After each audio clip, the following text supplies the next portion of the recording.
Jackson endorsed him. And that's what gave him the possibility to show what he was able to do. And by the way, Obama came to everybody's attention because of a speech he made in the Democratic Convention Mm. in Chicago. And that reminded Yeah. everybody back to Jackson. Can we just we've got to, first of all, just honour his oratory, because there are some pretty terrible speech makers around right now, but this guy could absolutely do it. Well, I think you can just hear from that clip that not there wasn't just it wasn't just a matter of oratory. That you're completely right, and let's not talk about what we can hear today. But this was a time when there was poetry in politics. You'll remember, Jane, Governor Cuomo, who, by the way, made a stupendous speech at the same Democratic Party conference, saying that you campaign in poetry, govern in prose. But actually, when you look back to Cuomo, you look back to Ted Kennedy, who 4 years before had made an amazing speech. Those were the days when politicians dealt in poetry, in uplifting poetry with substance. Because the thing about Jackson is that today people sort of copy the tricks. They copy the three statements. They copy the verbalist sentences and so on. But they forget that actually you have to say something as well as just construct a sentence.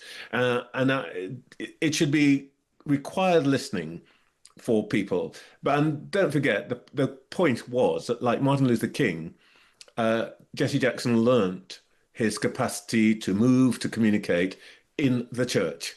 And that was preaching. Yeah. It wasn't political speech, it was preaching. Can you just tell us about the link between Jesse Jackson and Martin Luther King? Well, there is a famous photograph, in fact, two famous photographs, which are before and after the assassination of Martin Luther King, when he stand on the balcony of the Lorraine Motel in Memphis. The first one has King and Jesse Jackson and one other person standing on the balcony, and King is still alive. The second one, King has been shot, Jackson is still there, and the Reverend Andrew Young, who was actually King's really sort of chief operating officer, the person who organized things for him, on the balcony. Jesse Jackson, in a way, was the junior part of that party, but that image became iconic. And in a way, it was the symbol and the visualization of the passing of the torch from King to Jackson. And Jesse Jackson, this is not some sort of, I'm not making a snide point here. He rather brilliantly used that photograph to connect himself to that King tradition, to give himself authority. And that was what partly gave him the position, the opportunity to take leadership. And boy, did he seize it. But it was a very brilliant understanding of the way that the media works and the way that you can move people, the way that you can campaign, the way that you can mobilize. So it wasn't just his oratory that moved people, but it was a very canny, shrewd understanding of how to campaign. And of course, that was really the basis for his campaigns in 1984 and 1988. And did he make Obama possible, or is that too crude an interpretation? No, I don't think so at all. I think that I should say that when I first met him, I met him in 1984. Before he'd actually said anything political, I picked him up at Heathrow Airport to take him to his hotel because we were making this film about him, about civil rights. And in the way in, we weren't really talking about politics. We were talking about music because I'd put on a CD of Kenny G, and he was really into it. And the first thing was, this guy was a human being. He was he would have been more than a dozen years older than me, but he was hit. I mean, he knew what was going on. And obviously, ultimate cool, amazing cool guy. But I think the key thing about the link between him and Obama was that they were very different kinds of people, but nobody, I think, today who wasn't there and involved at the time can quite understand the audacity of what Jackson did. Remember, most people, most African Americans at that time had been born and grown up in a time when black people couldn't be sure that they would be allowed to vote.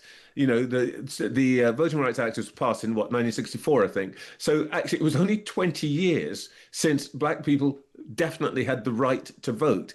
So this was an extraordinarily audacious move.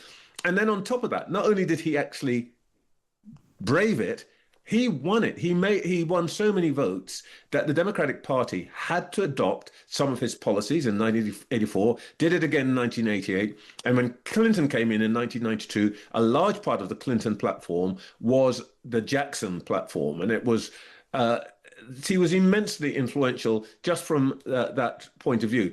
Now, did that make the presidency of Obama possible?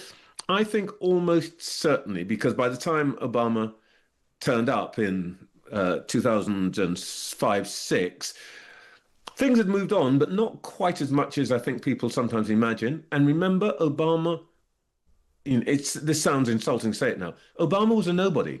He was a one-year junior senator from Chicago, but bear in mind, he was black, he was from Chicago, Jackson endorsed him. And that's what gave him the possibility to show what he was able to do. And by the way, Obama came to everybody's attention because of a speech he made in the Democratic Convention in Chicago. And that reminded everybody, everybody back to Jackson. We ought to say that Donald Trump has paid tribute to Jesse Jackson. He has been quoted as saying he was a good man with lots of personality, grit and street smarts. But he also has gone on to say that Jackson couldn't stand Obama. Now, is that just a typical Trumpian intervention that nobody needed, or is there some truth in that? I think it's unnecessary. It's not the day for anybody to say that. It is probably not untrue. There's a debate that goes on in the United States, as you know, Jane. My family's been there for now over 50 years. I'm there a lot and have been tangentially involved in the racial equality movement there. But I think there's a famous biography of Obama which makes a point about who he is. And what it basically says, America's had two kinds of black leaders.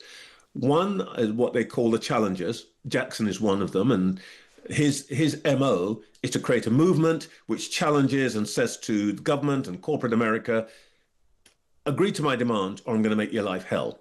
And the other type are the bargainers who say, you know what, I'm not going to be a pain to you, but you need to treat me with respect. And if you do that, then we can cooperate.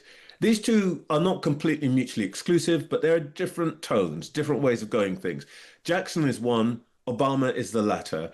And I think from time to time, you would find that they wouldn't necessarily be in the same place. So, for example, when Obama said to young black people, black men last year, pull up your trousers, sort yourself out. I think that would have rankled with Jackson. It would have been kind of, there are bigger problems than whether the guy's dressed properly or not. So we shouldn't make too big a thing of it. But these are two quite different traditions within the black community, and I think it's true. But to be honest, it's typical of Trump unnecessarily to raise that today. Trevor Phillips, really good to talk to you. Thank you very much indeed. Okay.